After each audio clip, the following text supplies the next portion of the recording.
A black boy touched a piano he wasn't supposed to. 7 minutes later, he had a room full of rich kids standing in silence, their mouths open, their hearts cracked. What happened in between? Stay with me. This is not just about music. This is a story about dignity, talent, and the sound of justice ringing through ivory keys.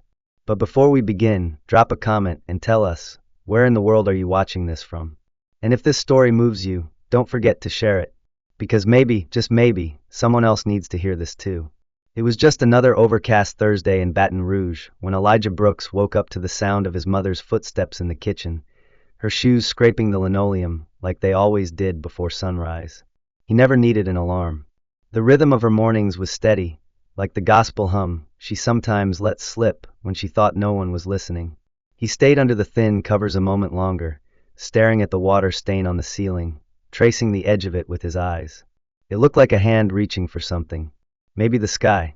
He swung his legs over the edge of the mattress and stretched, muscles tight from another night curled up in the corner of a twin bed he shared with his older brother, Isaiah. The apartment was small, cramped. The walls were thin, the neighbors loud. They argued with the TV, with each other, with their pasts. Elijah didn't talk much, not because he was shy, but because he'd learned early that silence was a kind of armor. Words didn't mean much in his neighborhood unless they were shouted or sharpened. He preferred melodies. His mother, Charlene, worked double shifts at a local clinic, sometimes triple when rent was overdue or Isaiah had gotten himself into trouble again. She'd lost her softness a long time ago, somewhere between the second eviction and Isaiah's second arrest. But she ironed Elijah's shirt the night before, the one with the faint stain near the cuff, and told him, "You behave. Don't go embarrassing me in front of those people." She didn't look up when she said it. Elijah just nodded, knowing full well what she meant. Stay invisible. Don't dream too loud.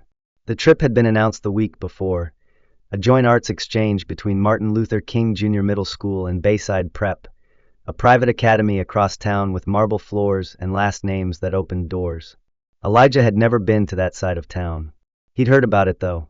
Big lawns, sushi in the cafeteria, a music department so rich, rumor had it each room had its own baby grand. He didn't know what that looked like. He just knew he wanted to see it.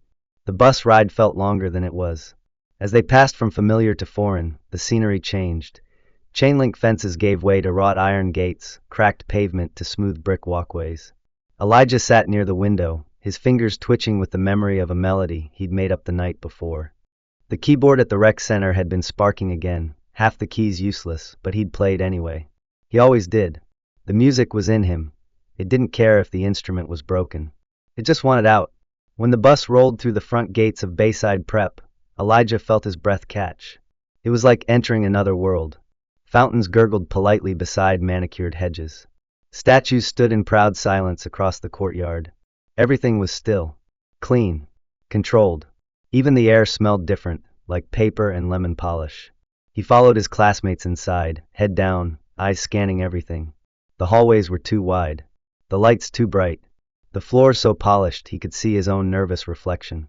They were ushered into an auditorium where rows of students in navy blazers already sat in perfect posture.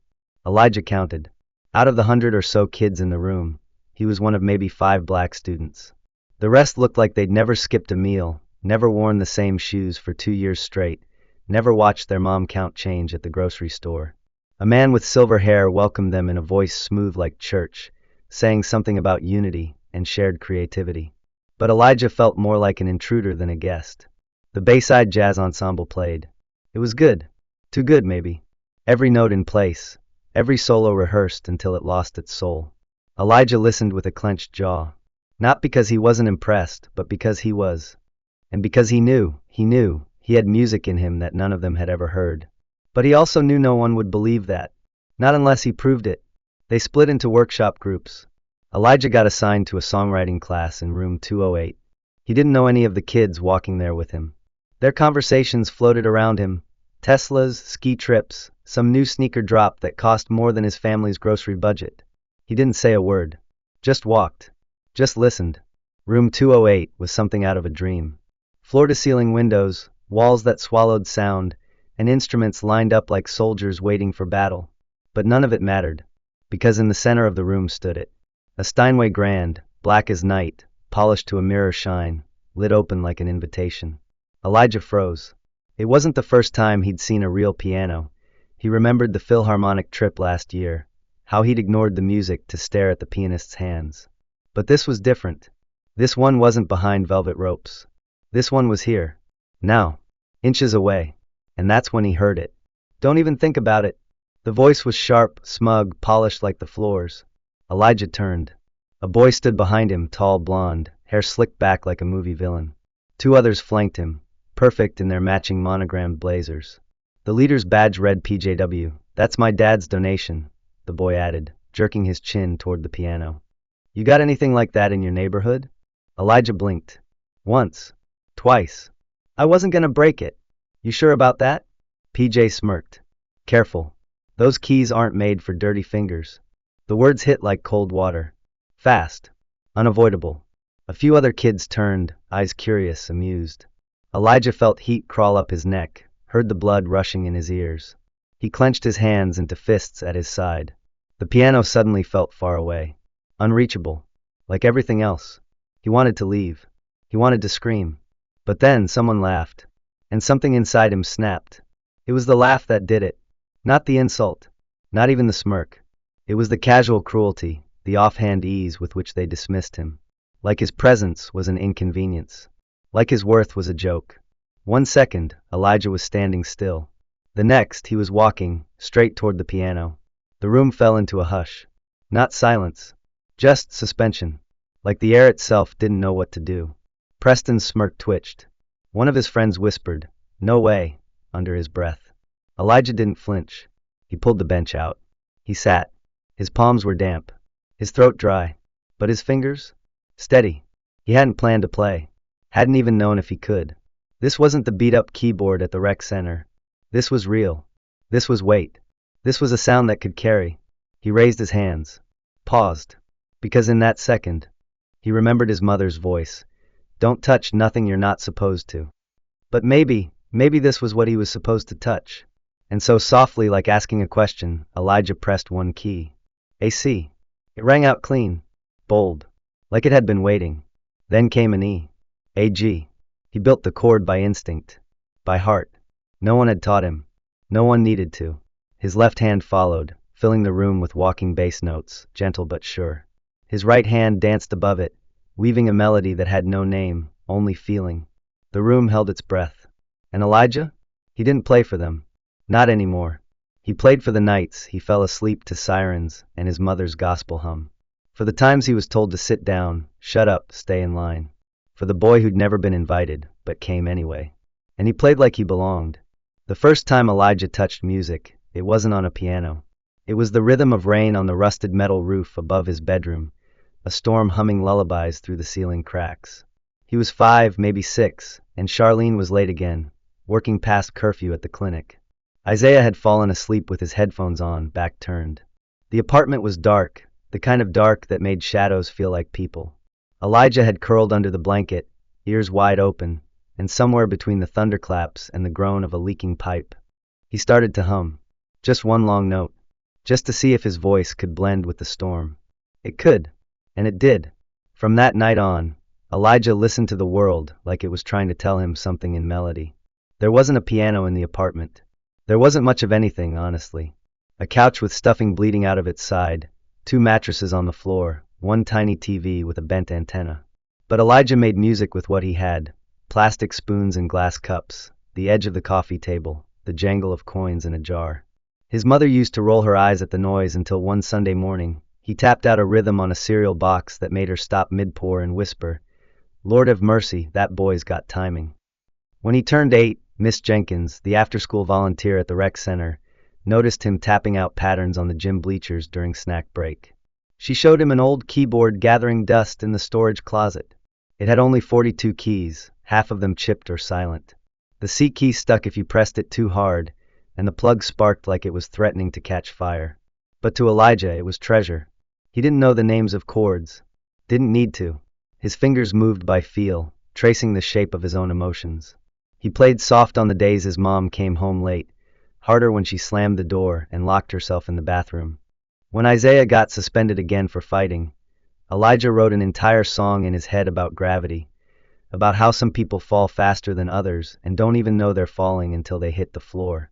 No one taught him how to write music, but he understood tension and release better than any textbook could teach. He knew what it meant to hold a note just long enough to make someone lean in, to drop into silence at the exact second they expected noise. It was like breathing, inhale, exhale, wait. He didn't need an audience. The walls were enough. They didn't interrupt. They didn't correct. Still, some part of him wanted more. He kept a spiral notebook under his bed.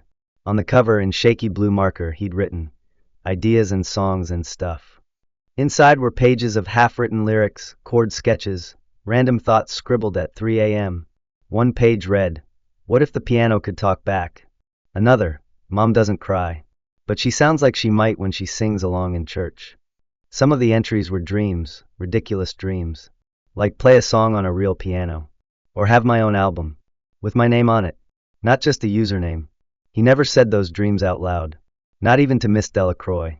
But she knew. She always knew. Miss Delacroix taught music at Martin Luther King Jr. Middle, and while most teachers saw Elijah as quiet but respectful, she saw something else. She noticed the way his foot kept tempo under the desk, the way his pencil tapped eighth notes across the edge of his math book, the way he tilted his head when the morning announcements played the national anthem, as if he were studying the chords. She started pulling him aside after class, asking him questions like, "How would you change this melody if it were raining outside?" Or "What's the difference between playing and feeling a note?" He never had words, but she didn't mind. She just nodded and listened, like maybe the silence between his answers said more than any sentence could. Once, during a pretend baby assignment in class, where students had to sing a lullaby to a doll, Elijah improvised a tune so haunting, half the room forgot to laugh. When he finished, Miss Delacroix sat down beside him and whispered, "You hear the world different than most people, Elijah. Don't let anyone silence that. Ever." He never forgot that. Still, school was school. And kids were kids. They didn't tease Elijah like they did some of the others, but they didn't exactly embrace him either. He was the invisible middle. Not loud enough to be a target, not loud enough to be remembered. Occasionally someone would ask to borrow his homework or sit near him during a test. But at lunch, his table was mostly empty. He'd learned how to eat quickly, head down, hands curled around his tray like armor. And then came the flyer. It was passed out during homeroom on a rainy Monday. Community Arts Exchange, a day of musical discovery. Elijah barely glanced at it, until he saw the name of the hosting school printed at the bottom, Bayside Preparatory Academy. His stomach flipped. Bayside. He'd heard stories. Their music rooms had soundproof walls. Their piano lab had Steinways. Plural. The cafeteria served sushi. The students had names like Carson and Reagan, and knew how to pronounce Mozart, with the T silent. Elijah had never stepped foot in that part of the city. To him, it was just a rumor with a GPS coordinate. When he got home that night, Charlene was folding laundry on the couch, humming an old gospel hymn under her breath. "I need my shirt ironed," Elijah said quietly. She looked up. "For what?" "School trip. This Thursday." She gave him the look, sharp, sideways, skeptical. "Where?" He hesitated. "Bayside Prep." There was a pause, long enough for the fabric in her hands to droop slightly. "They still doing that program?" she asked. He nodded. She didn't say yes. Didn't say no. Just turned back to the laundry and muttered, "Don't touch nothing you're not supposed to." But that night, she ironed the shirt. Even sprayed it with the lemon starch. And Elijah lay awake staring at the ceiling, that hand-shaped water stain more alive than ever, reaching for something unseen. The next morning, as the school bus rumbled toward the gates of Bayside, Elijah kept his forehead against the glass, watching the city shift. Gas stations became boutiques. Chicken shacks became vegan cafes. The sidewalks looked like they'd been scrubbed clean of stories. Even the birds sounded richer here. His stomach was tight. His fingers twitched. Not with fear, but with anticipation. He didn't know what would happen that day. But deep in his chest, under the worry, under the sweat gathering at the back of his neck, something told him, "You're not just going to see a piano today. You're going to change something." He didn't know what, or how, or why, but something was going to change. And he was right. The Bayside Prep campus looked like something out of a movie.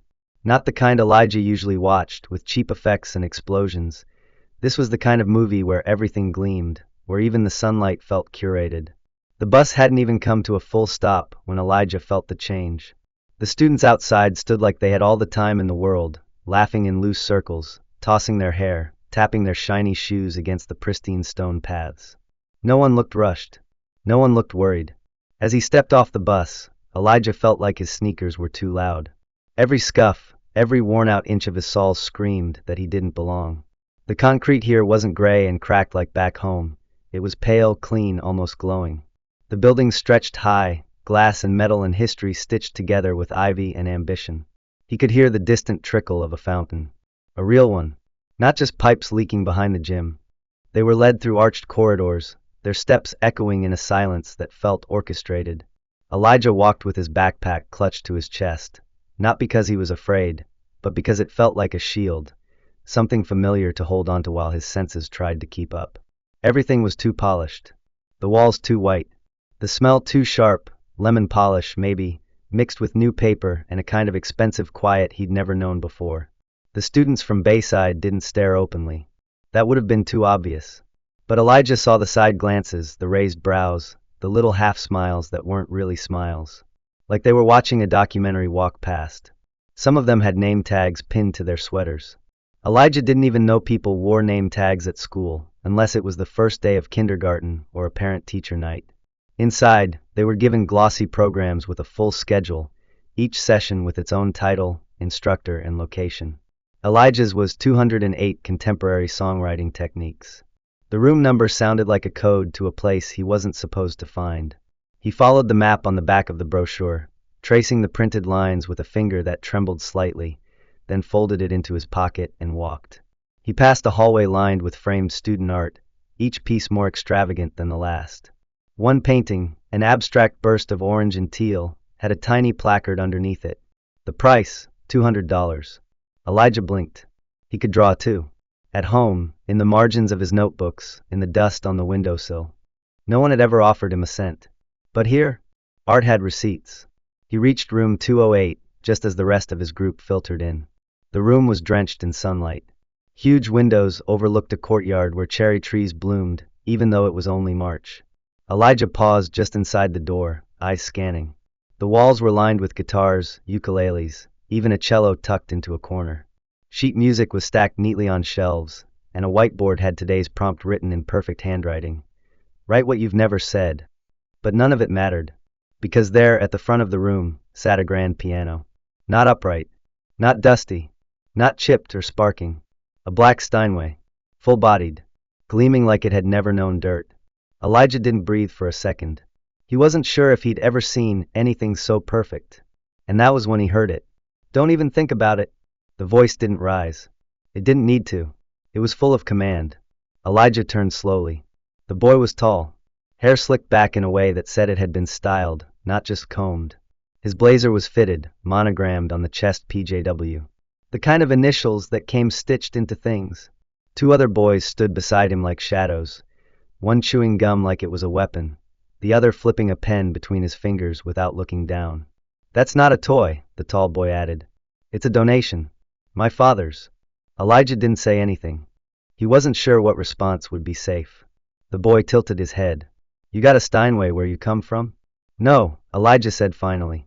Quietly. The boy smiled. Not kindly. Didn't think so. One of the others chuckled under his breath. Elijah turned back toward the piano, heart pounding now for a very different reason. He wasn't going to touch it. He'd only looked. But now the piano felt even farther away than when he'd been across town. You know, the boy went on, those keys aren't made for dirty fingers. It didn't sound like a whisper, but the room went quiet like someone had whispered a curse. Elijah froze. He felt the heat flood his face, crawl down his neck, settle in the pit of his stomach like a stone.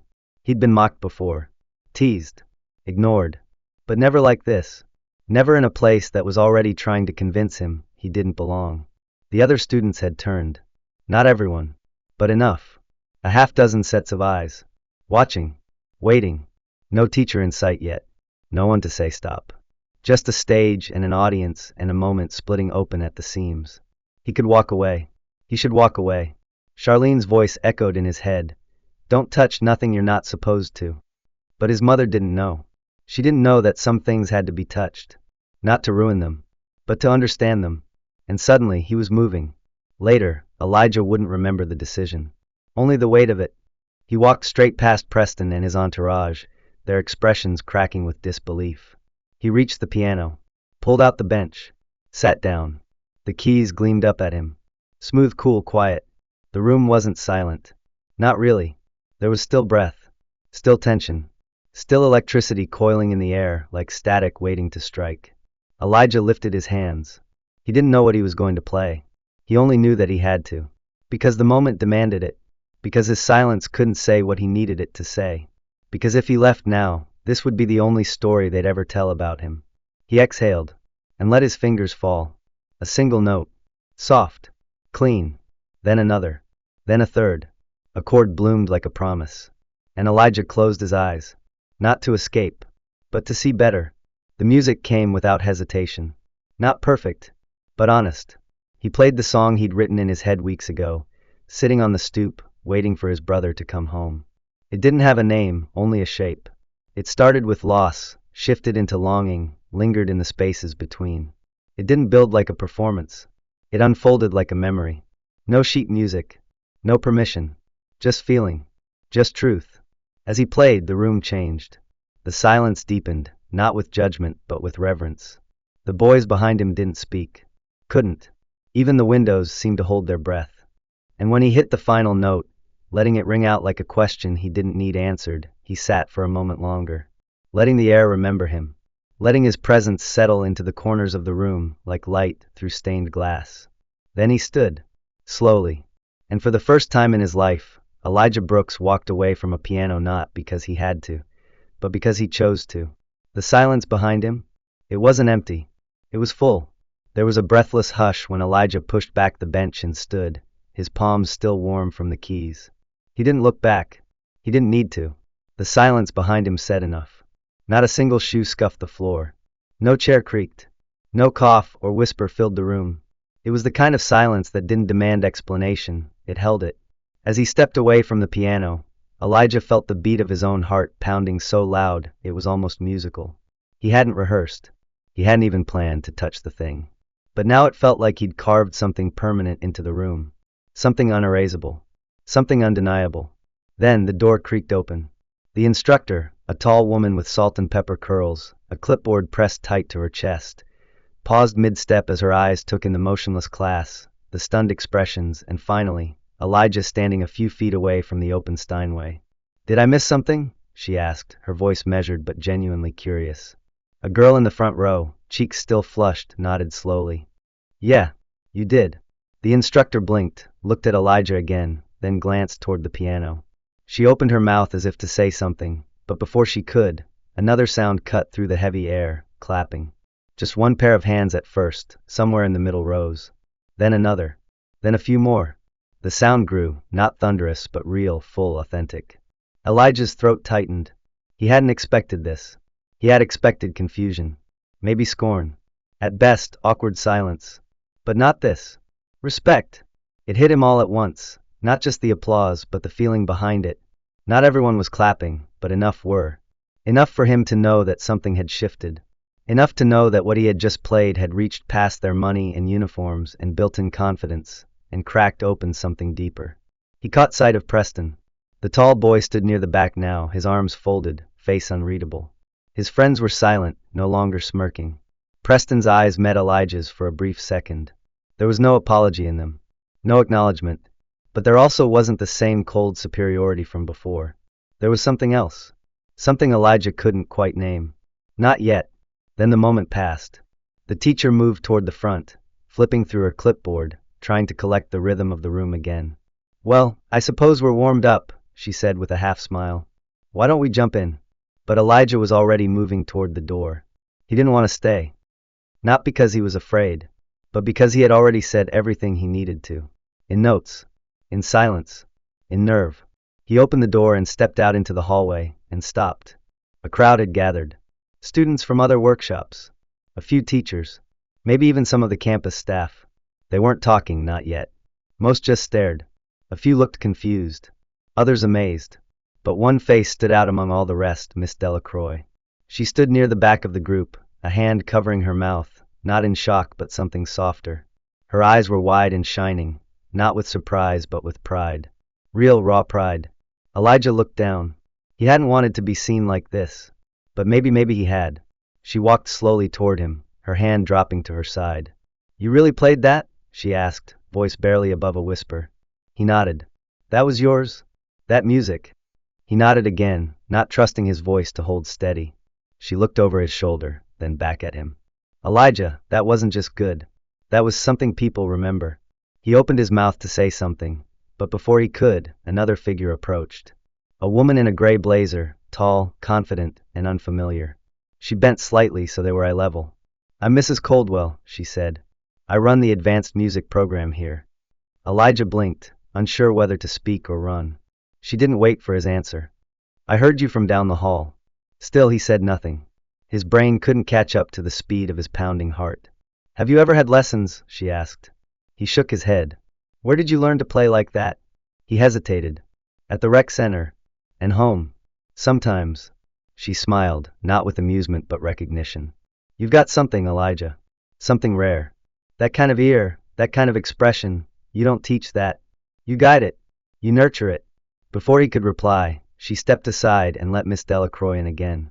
"Elijah," his teacher said carefully, "how would you feel about playing something at the final performance this afternoon?" His eyes widened. "What?" "They leave space for one guest student to perform. And I think it should be you." He swallowed hard, staring at the floor. "I don't know if I can." Miss Coldwell leaned in. "You already did." Miss Delacroix added gently, "You don't have to. But I think you'll regret it if you don't." The weight of those words settled in his chest. He nodded, slow, unsure but willing. The hallway began to clear as the next round of workshops started. Students trickled back to rooms, the murmurs softening, the moment folding itself into memory. But something had cracked open, and Elijah felt it as he walked with Miss Delacroix toward the auditorium. Every step heavy, every breath like a new beginning. They reached the backstage curtain, and she gave his shoulder a gentle squeeze. "You know what I see when I look at you right now?" she asked. He shook his head. A boy who just made a room full of people stop what they were doing and listen. He didn't respond. But he felt it. He felt seen. He felt real. Alone for a moment behind the curtain, Elijah took a deep breath. His palms were sweaty again. His shirt was wrinkled from the morning bus ride. His throat was dry, his fingers tingling. But his heart was clear. He wasn't just a kid from a loud apartment and a broken keyboard. He was a boy with music. And now, the world was starting to hear it. Somewhere beyond the curtain, a student announcer called his name. "Please welcome, from Martin Luther King Jr. Middle School, Elijah Brooks." Polite applause followed. He stepped out onto the stage, the lights washing over him in a flood of white. The auditorium wasn't full, but it felt full. He didn't look at the audience, didn't try to scan the crowd. He looked only at the piano. And this time, he didn't hesitate. He sat. He placed his hands on the keys. He remembered who he was. And he played. When the final note drifted into silence, it felt like something had cracked open, not just in the room, but in Elijah himself. The applause didn't come right away. It wasn't the kind of clapping that bursts out on cue. It came slower, like a sunrise. One clap, then two, then a ripple. It built until it wasn't just applause, it was release, an exhale the whole auditorium had been holding. Elijah stood, fingers still vibrating with the echo of the keys, and bowed his head. Not too deep, just enough to say, "I'm here, I was here, and maybe now you see me." He turned and walked off stage before the ovation was fully over. He didn't want to soak it in. That wasn't the point. He wasn't chasing validation. He was chasing freedom. The kind you feel when you do something no one thought you could, when you do it not to prove them wrong, but to prove something inside you right. In the hallway, he leaned back against the wall, heart pounding so hard he felt it in his teeth. Sweat soaked the back of his shirt. He felt dizzy and grounded all at once. Like he was still on the bench, still mid-chord, still unraveling that melody that had always lived in his chest. A voice snapped him out of it. That was incredible. Elijah turned, still half in the moment, to see Preston standing there. Alone. No shadows flanking him now. His blazer was wrinkled, his tie loosened. His posture had softened. "I didn't know you could do all that," Preston said. Elijah didn't answer. Preston shifted, looking for the right words. "What I said earlier," he started but then stopped. "I was out of line." Elijah just watched him. Not angry. Not smug. Just waiting. "I guess I didn't expect," Preston tried again. Then exhaled. You didn't have to do that. What you played. You didn't have to show us anything. Elijah spoke quietly. But I did. There was no gloating in his voice. No need to cut Preston down. Elijah wasn't above him now. He was just standing. Fully. Without apology. Preston nodded once, hands buried in his pockets. Yeah, he said. You did. Then he turned and walked away. There was no handshake. No grand gesture of reconciliation. Just a shared pause. Two boys in a hallway too big for either of them, standing in the uncomfortable silence that sometimes means something is healing. Miss Delacroix appeared then, eyes shining, smile wide. You did it, she whispered. I think I did, Elijah said, his voice low with disbelief. She looked at him for a long moment, then placed a hand gently on his shoulder. There's someone I want you to meet. Elijah followed her, still trying to wrap his head around the applause, the piano, the way everything had shifted so fast. The hallways blurred past, same polished floors, same spotless glass, but they didn't intimidate him anymore. They were just part of the backdrop now, the setting for something he had rewritten. In a small office near the back of the music wing, a woman stood by a window, flipping through a manila folder. Mrs. Coldwell, the same woman who had approached him earlier, who had heard him from down the hall. She turned when he entered, her expression unreadable but calm. Elijah, she said, closing the folder and setting it on the desk. Have a seat. He did, though his body was tense. The room was quiet, save for the ticking of a clock on the wall. I won't take much of your time, she said, but I wanted to speak with you before the day ends. He nodded. I'm the director of a summer program, she began. It's called the Baton Rouge School for the Arts. We accept only a handful of students each year. It's intensive, 3 weeks of instruction, practice, performance. Most of our applicants have years of private training, recitals, theory classes. Elijah felt himself retreat a little, ready for the letdown.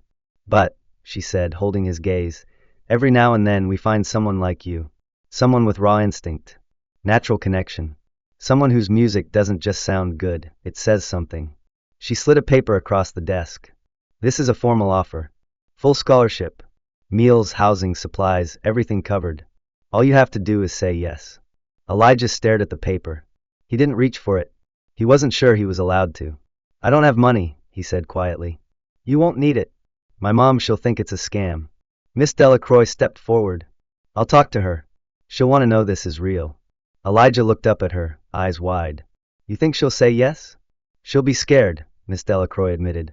That's what mothers do. But deep down, she's always known you were meant for more than what that old apartment can hold. That night, Elijah sat at the kitchen table, watching his mom flip through the program brochure with one hand while holding a half-burnt grilled cheese in the other. She didn't speak for a long time. Her face didn't move, but her silence was loud. They not trying to use him for something? She finally asked. No, ma'am, Miss Delacroix replied from the other side of the table. It's a real opportunity. They've done this for students all over the state. Charlene looked at Elijah, then back at the paper. And he'd stay where? In dorms. Supervised. Just a few weeks. He'd be home by the end of summer. Elijah sat on the edge of the couch, backpack still on, his fingers curled into the straps. His mother stared at him for a long time. You want this? She asked. He met her eyes. I think I do. She sighed, that deep kind of sigh that meant her mind was racing miles ahead of her words. He's 12, she whispered. Still a baby. I'll be careful, Elijah said, voice barely above a whisper. You better, she murmured. Then she looked back at Miss Delacroix. I'll think on it. And that, more than anything, was enough for now. A week later, the letter came. White envelope. Blue trim. His name typed neatly across the center, like it belonged there. He read it 3 times before handing it to his mom. She didn't say anything, just nodded, then handed it back to him. When the time came, Elijah packed a duffel bag that felt too big for someone his size. Miss Delacroix drove him to the campus herself.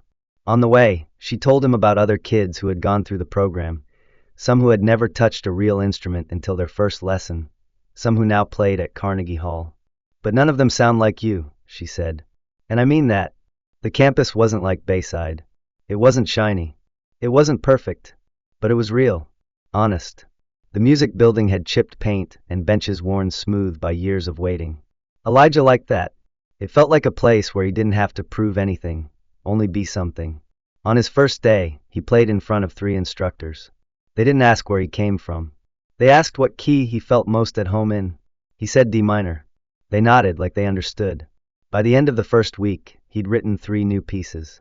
By the end of the second, he was teaching a classmate how to move through chords with feel instead of formula. One evening after dinner, his instructor sat beside him in the practice room and said, "You know what I told my husband after I heard you play?" Elijah shook his head. That's what talent looks like when it's unafraid. He didn't say anything, but he knew, deep in his chest, that for the first time in his life, he wasn't just playing music. He was becoming it. Elijah no longer measured his days in minutes or meals, or the sound of his mother's keys turning in the apartment door. At the Baton Rouge School for the Arts, time flowed differently. It was counted in chords discovered, melodies shared, and silences held between students who didn't need words to speak the same language. Every moment there stretched like warm sunlight over a piano bench, endless, golden, generous. It wasn't a fancy place. The buildings had paint flaking off the window sills. The dining hall sometimes ran out of seconds before Elijah even got through the line. The dorm room beds creaked when he turned over at night, and the shared bathroom never really got warm water. But none of that mattered, because the music rooms never closed. Because here, nobody asked where he came from, only what he heard when he listened. On his first morning, Elijah walked into his assigned practice room and found a small upright piano pushed against the far wall. It wasn't grand. It wasn't new. A few keys stuck slightly when pressed, and the wood had deep scratches like someone had once fought their grief into it. Elijah loved it instantly. It felt honest. It felt lived in. He placed his fingers on the keys and played a slow progression he'd dreamed about the night before, one built entirely on silence between notes. His first instructor, a soft-spoken man with silver-rimmed glasses and calloused fingertips, said nothing for the first 10 minutes of Elijah's audition. He just listened, arms folded, weight shifted to one leg. When Elijah finished, the man leaned forward and said, "You don't count beats, do you?" Elijah shook his head. Not out loud. The man smiled. "Good. I don't want you to." Later, in group class, Elijah met others like him, kids with wild, untrained talent, kids who played by ear, by heart, by memory. There was Alma, who could replicate any jazz riff after one listen, but couldn't read a single bar of sheet music. There was Rafi, who beatboxed Bach with more precision than a metronome. And there was Luca, a quiet boy with a stutter so strong he barely spoke, but when he touched the cello, his sound was liquid gold. They didn't compete. They collaborated. Elijah had never known what that felt like. Back at his middle school, talent was solitary. It was hidden in notebooks or hummed under breath. Here it flowed. Here it was welcome. Here he belonged. By the second week, Elijah was waking up before the dorm's alarm bell, just to sneak into the music room before anyone else. He wasn't trying to impress anyone. He just needed the quiet. The moment before the world woke up, when it was just him and the keys and the ghosts of songs not yet born. He started composing more seriously, not just noodling with melodies, but writing them down.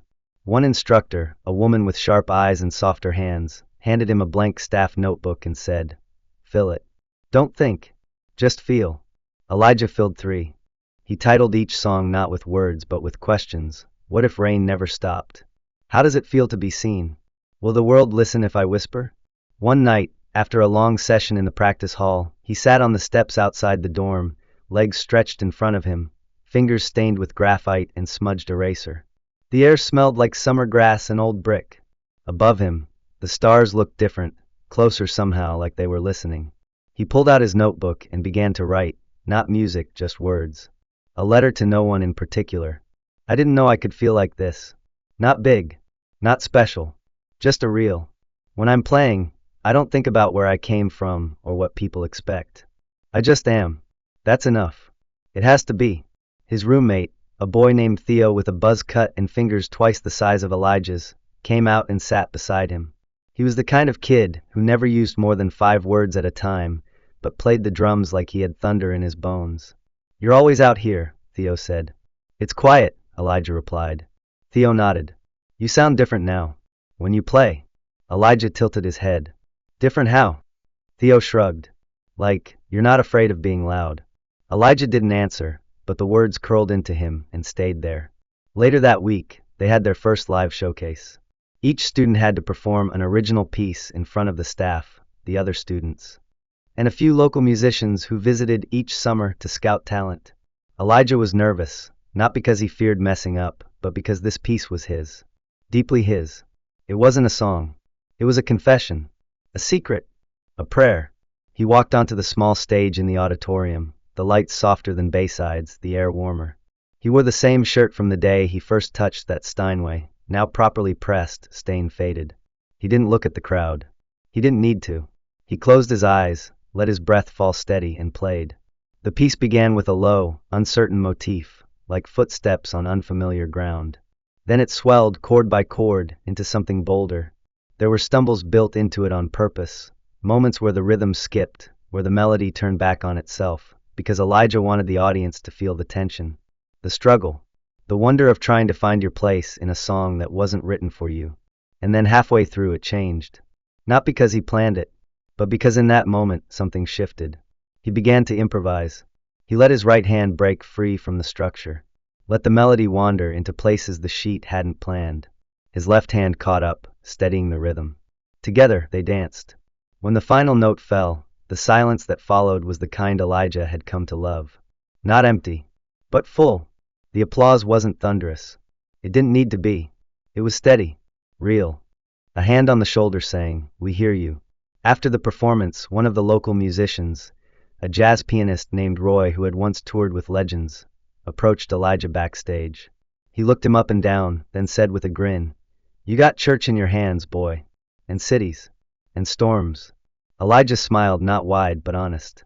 "Keep playing like that," Roy said, "and the world's gonna have to listen." That night, Elijah lay in bed staring at the ceiling of the dorm room, paint peeling in quiet curls. His notebook was on his chest. His fingers ached, but in the best way. The kind of ache that meant something had been used well. He wrote one more sentence before sleep pulled him under. "I'm not just surviving anymore. I'm making something.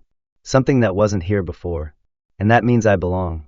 He didn't know what would happen after the program ended. Didn't know if he'd go back to the rec center, or if something else would find him. But he knew one thing for sure. He'd never again wait for permission to play.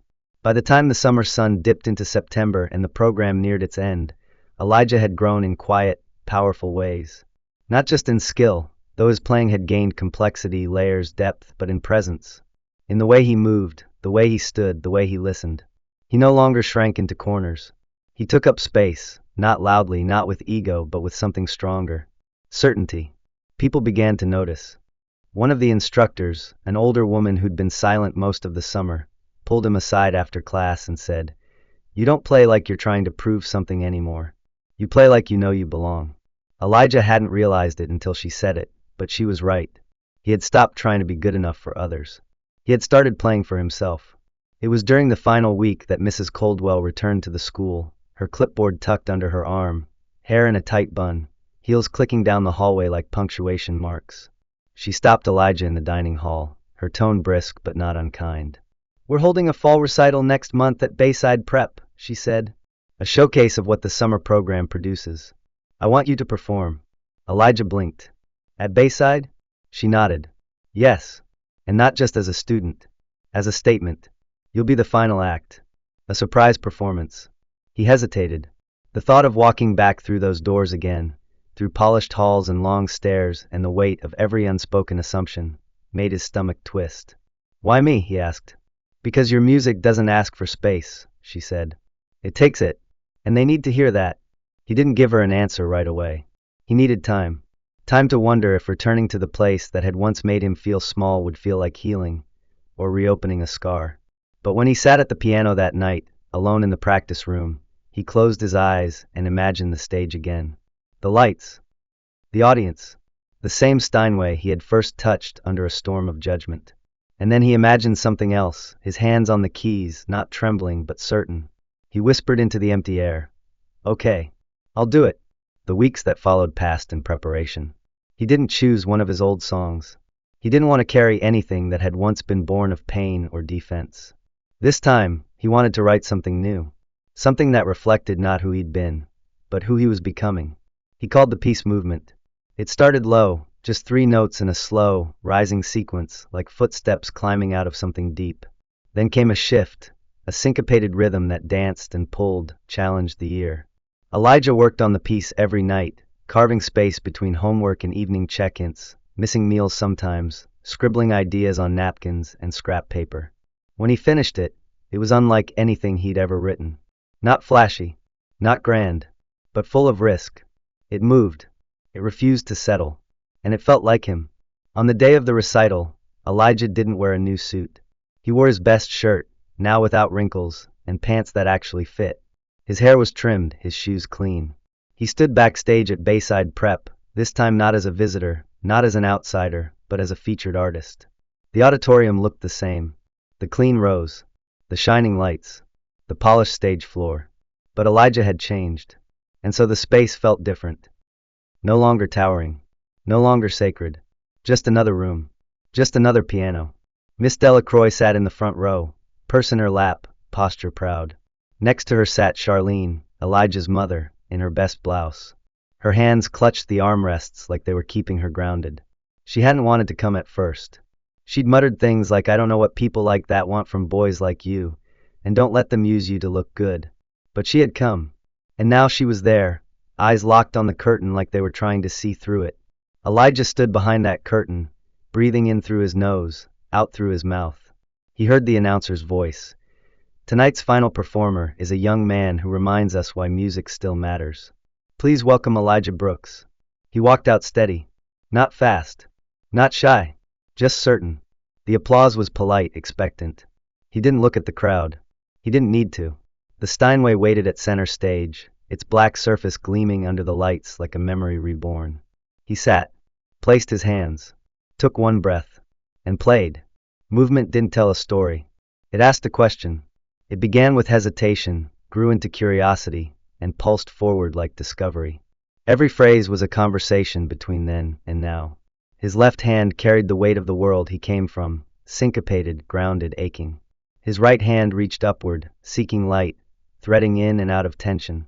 Somewhere in the middle, the piece broke open into something warm. A release. A moment of recognition. And then, just before the end, Elijah returned to the beginning. Back to those three notes, but this time higher, brighter, changed. When the final chord rang out, he didn't rush to move. He held the silence, held it like it deserved to be honored. Then he lifted his hands, and stood. The applause came fast this time. Not hesitant, not controlled, real, full. From the stage, he spotted Preston in the third row. Not clapping at first, just watching. Their eyes met. No smirk, no mockery. Just quiet understanding. He had listened. Elijah stepped off stage, heart thudding not with fear, but with fullness. Backstage, his mother found him. She didn't say anything at first. Just stared. Then, quietly, "I never thought I'd see something like that." Elijah looked at her. Neither did I. She didn't answer. But she reached across the space between them and took his hand. Later, outside, under the soft flicker of the school's lanterns, a small boy with crooked glasses approached Elijah. Couldn't have been older than 9. "That made me want to try piano too," the boy whispered. Elijah knelt. "You should." "I don't know how." "Doesn't matter," Elijah said with a smile. "Just start." And the boy did. That night, back home, Elijah sat on the edge of his bed with his old notebook open again. He wasn't writing music this time. Just words. "I played in their world, but I didn't play for them. I played for me. And now I know, you don't have to be invited to be allowed." He smiled, closed the notebook, and turned out the light. And in the silence that followed, he felt nothing but peace. October came quietly. The heat retreated, and the Baton Rouge air shifted into something softer. Cooler mornings, trees brushing gold at the edges, wind that whispered through the alleyways of Elijah's neighborhood like a song half remembered. Life moved forward. School resumed. The rhythms of ordinary returned. Math tests, locker clatters, announcements over broken speakers. But for Elijah Brooks, nothing felt ordinary anymore, because something inside him had changed. He still lived in the same apartment on the west side, still shared a room with Isaiah, still heard neighbors arguing through the walls. But the space felt different now. Not because it had grown, but because he had. Elijah moved through the familiar halls of Martin Luther King Jr. Middle School with a new kind of awareness, like he was wearing a sound only he could hear. He didn't walk faster or talk more, but teachers began to notice the way students quieted when he passed, how even the ones who'd never spoken to him before now nodded, asked questions, hovered. "Yo, Brooks," a boy named Jamari said one day in the cafeteria, balancing a milk carton on his tray. You really had rich kids standing up. That's some kind of magic, man. Elijah had just smiled quietly. He didn't say that the applause hadn't been the point. He didn't need to. At home, Charlene was quieter too. Not in the heavy way she used to be, with exhaustion weighing down her shoulders. This quiet was different, gentler, more thoughtful. One night she came into his room while he was working on a melody, using the busted headphone jack of his brother's old keyboard. "You still going to that practice room after school?" she asked. "Some afternoons," he replied. She hesitated at the doorframe. "You still got that lady's number? Miss Coldwell?" Elijah turned toward her, surprised. "Yeah." Charlene nodded once, as if confirming something to herself. Then she walked away without another word. But the next morning, a crisp envelope with the Baton Rouge School for the Arts logo appeared on the kitchen table. A handwritten note from Coldwell was tucked inside. "Elijah, we've submitted your name for early consideration for next summer's National Conservatory program. It's competitive, and you'll need to prepare. But I believe in you. Let's talk soon." MC Elijah stared at the letter for a long time, not because he didn't understand what it meant, but because he did. This was real. This was happening. And the world he thought existed only behind velvet ropes and passwords was beginning to open. He called Miss Delacroix that night. "I don't know how to prepare," he said. "Like, not really." "That's the easy part," she replied, her voice calm on the other end of the line. "The hard part? Believing you deserve to prepare. And I think you've already started doing that." From that moment on, the days took on a new rhythm. Elijah spent mornings in classes, afternoons helping out at the rec center, and evenings composing in his notebook, spilling melodies into margins, scribbling ideas between vocabulary definitions and science notes. Music wasn't a separate part of him anymore. It was stitched into everything. And still, he kept returning to one thing. One place. Bayside. Not the building. Not the Steinway. But the memory of it. The stage. The lights. The silence between the final notes of movement. Something about that moment stayed with him, not because it marked the end of his story, but because it hadn't. There was more. So when the invitation came, mailed in a formal envelope, complete with gold-trimmed parchment and a wax seal, Elijah wasn't surprised. It was from Bayside, Mrs. Coldwell's office. An official invitation to perform at their winter gala. This time not as a hidden guest or surprise final act. This time, his name was printed right there in the program. Black letters on ivory paper. Elijah Brooks' original piano composition. It was happening again. He told Charlene over dinner. She didn't blink, just nodded and said, "You gonna need a ride, or they sendin' someone?" "I think they'll send someone." "Good," she said. "Make sure you iron your collar this time. You ain't going up there wrinkled." Elijah chuckled. "Yes, ma'am." He didn't feel nervous this time. Not really. The gala wasn't about proving anything anymore. It was about claiming what had already begun, about continuing. He spent the week before writing something new.